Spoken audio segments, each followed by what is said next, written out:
Okay, so only two games this midweek in MLS, and this should not be a very long video.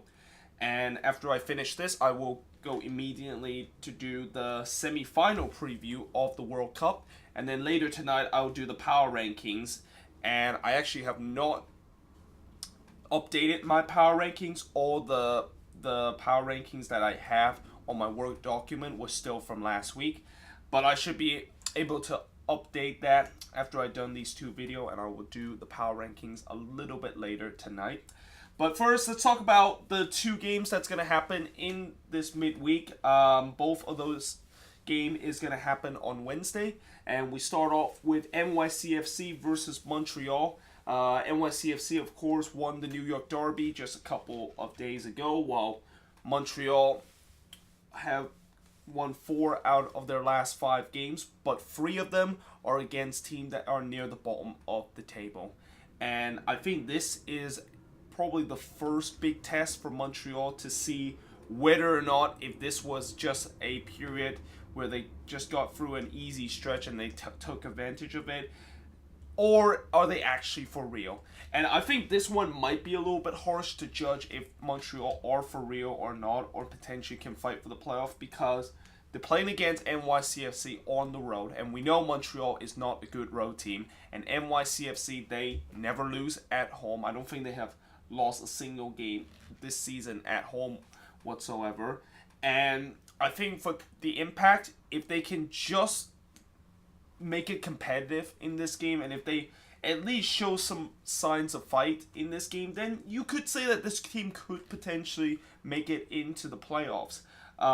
But really, I think this is a match, if you look at it, I think despite the fact that Montreal is coming into this game really hot, NYCFC should be able to win this. I mean, they probably are still carrying that momentum from that New York Derby win coming into this game, and I think that will be definitely going to be enough to beat Montreal, and especially the fact that NYCFC had so much more quality than what this Impact team has. So, yeah, unless if Montreal can continue this kind of good form and really carry this good form to maybe get a draw or a win, I think NYCFC should be able to win this game. But hey, you never know. Montreal, they could be for real. I mean, they certainly surprised me when they play against Sporting KC. And really, that was probably the only legitimate win that they have doing this stretch where I say that, okay, yeah, that is a good win. Because other than that, they've been playing very easy opponent.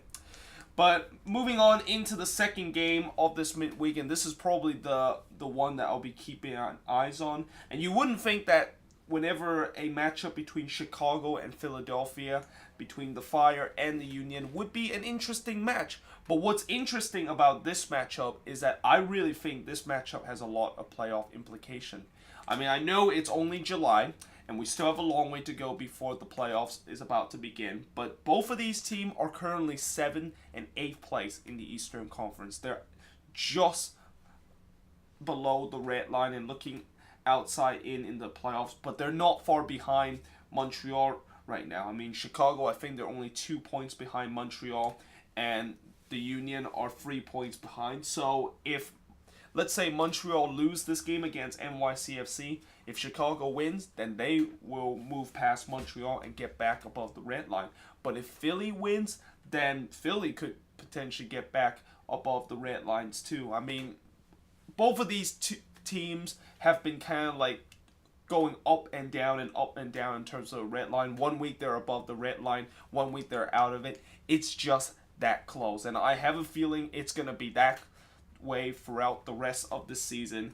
And these matchup, when you are playing against your fellow little team that is fighting for that playoff spot, these are the games that you have to win. Now, for Chicago, they did have their 5-game unbeaten streak snapped by Vancouver, although it could have been 6 in a row if Nikolic would have just put away that simple kind of, well, I wouldn't say simple volley, but he had a wide open lane and an empty net to shoot at, and he couldn't execute it that. And the Union, of course, just come on with losing to Atlanta because, like what the Union has been throughout the season, they just cannot finish.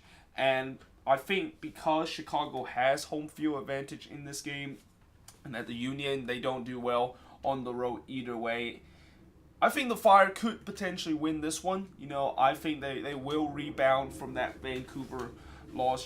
The Fire this season at home, they have at times looked good, and at times they have looked absolutely dreadful, which kind of explains why they've been so inconsistent this year. But I think when you look at this, and the Union, just a team that cannot finish whatsoever in most of the day, unless they finally found a game where they can finally finish and put away those chances, then I think maybe Philly can win this one. But other than that, I think Chicago might be able to get this win. But either way, this is going to be a massive, massive match for both teams. And I think if one of these two teams will make it into the playoffs, this would probably be a game that they will look back at and said that, we got this win. And if it wasn't for this win, and if we didn't beat our fellow team that were fighting for this playoff spot, then we would not be in the playoffs right now. But either way, guys, that is pretty much it for the preview of the midweek game. Let me know in the comments below, what do you think of these two games? Leave your prediction below about these two games. And yeah, hope you guys enjoyed this video, and I will see you guys next time.